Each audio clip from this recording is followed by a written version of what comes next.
Kaya ito si Tatay Digong, talagang pinaka-best na president dahil lahat ng kailangan ng Pilipino ay susulbarin niya.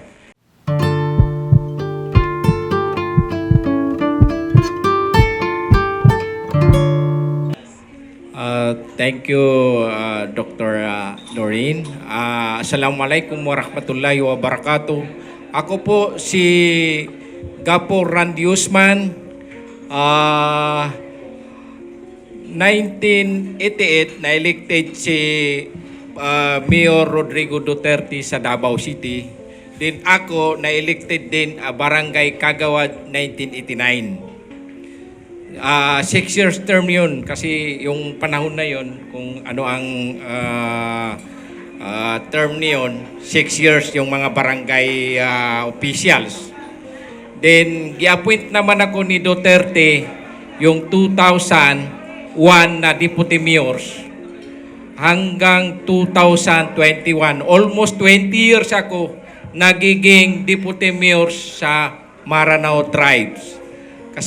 Kasalukuyan po ako ay tumakbo na governor sa Lanao del Sur dahil nakita namin ang kagandahan na papaano natin matutuloy yung ginawa ni Presidente Duterte yung panahon na siya ang presidente. Lahat natin narinig yung tungkol sa paliwanag ng mga convenor natin. Total harassment yon. Nadismayado yung mga grupo namin sa Lanao del Sur na pinamunuan ng former mayor namin na si Fahad Salik na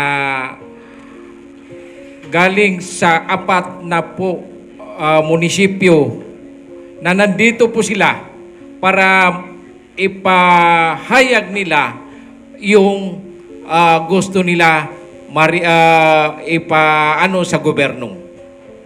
I-compare natin yung panahon ng ating former President Duterte. May nagrarally, tapos pinupuntahan pa niya para marinig niya kung ano talaga ang problema ng Pilipinas. Kasi kung hindi marinig yung problema ng Pilipino, hindi mo masosolve. Kaya ito si Tatay Digong, talagang pinaka-best na president dahil lahat ng kailangan ng Pilipino ay susulbarin niya. Biro mo yung nagsuna siya doon sa first na suna niya, yung mga nagrarally, pinapasok pa niya sa Congress. Tapos ito yung sa atin, na magrarally lang tayo ng peace rally. Walang strike, hindi pa tayo pinapakinggan. Kaya yun, nadismayado kami na galing Mindanao.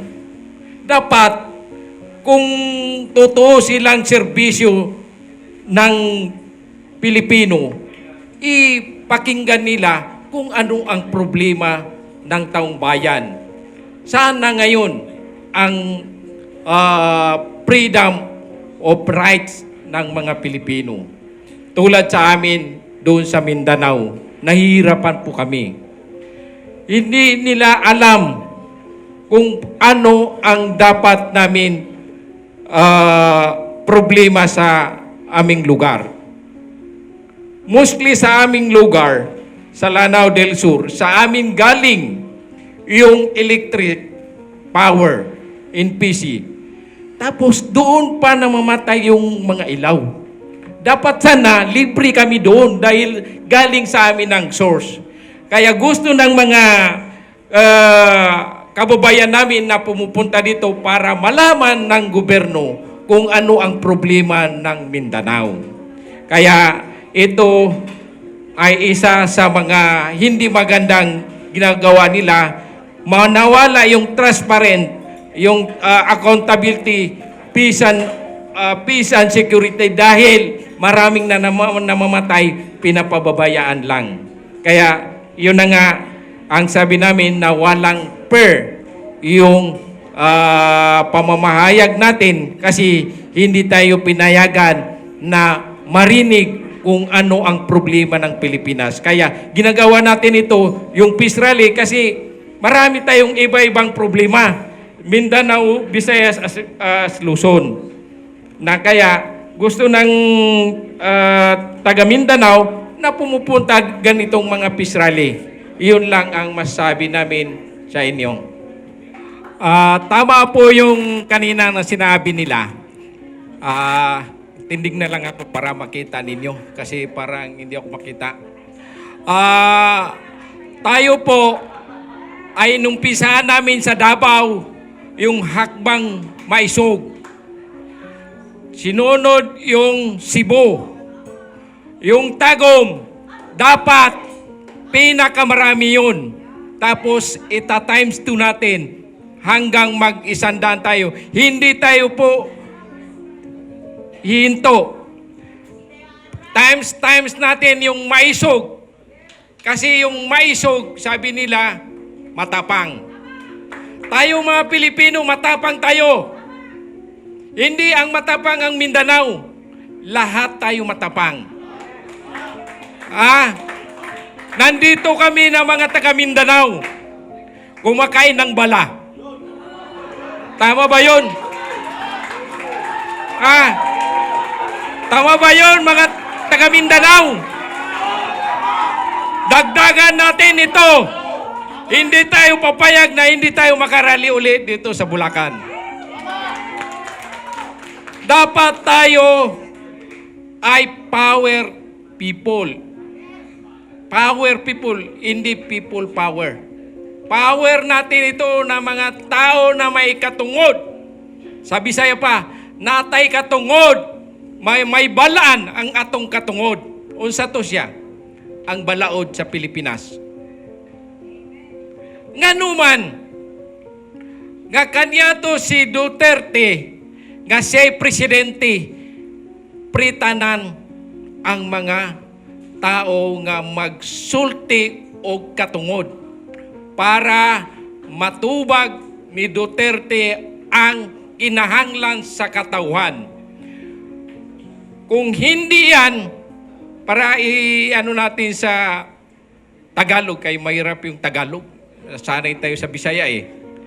Yung Tagalog na dapat malaman ng taong bayan yung problema ng bayan.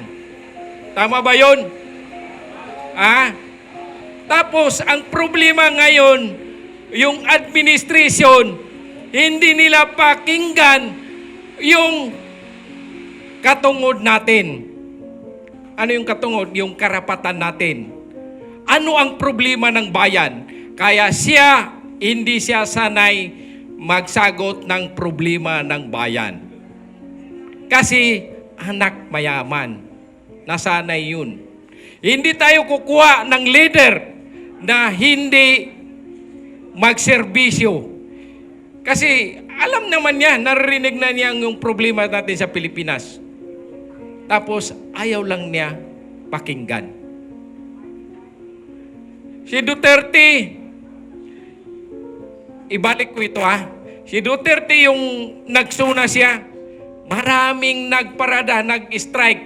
Sabi niya, pasok kayo dito para pag-usapan natin. Ano ang problema ninyo? Itong administrasyon natin, ilang beses na tayo naghingi ng peace rally. Hindi niya sinagot. Tapos ayaw niya dito sa Bulacan. Dahil dito yung pinakamaraming Pilipino na naudlot sa kagustuhan ng gobyerno. Bakit yung kagustuhan ng gobyerno? Para lang sa personal interest nila, hindi yung serbisyong totoo.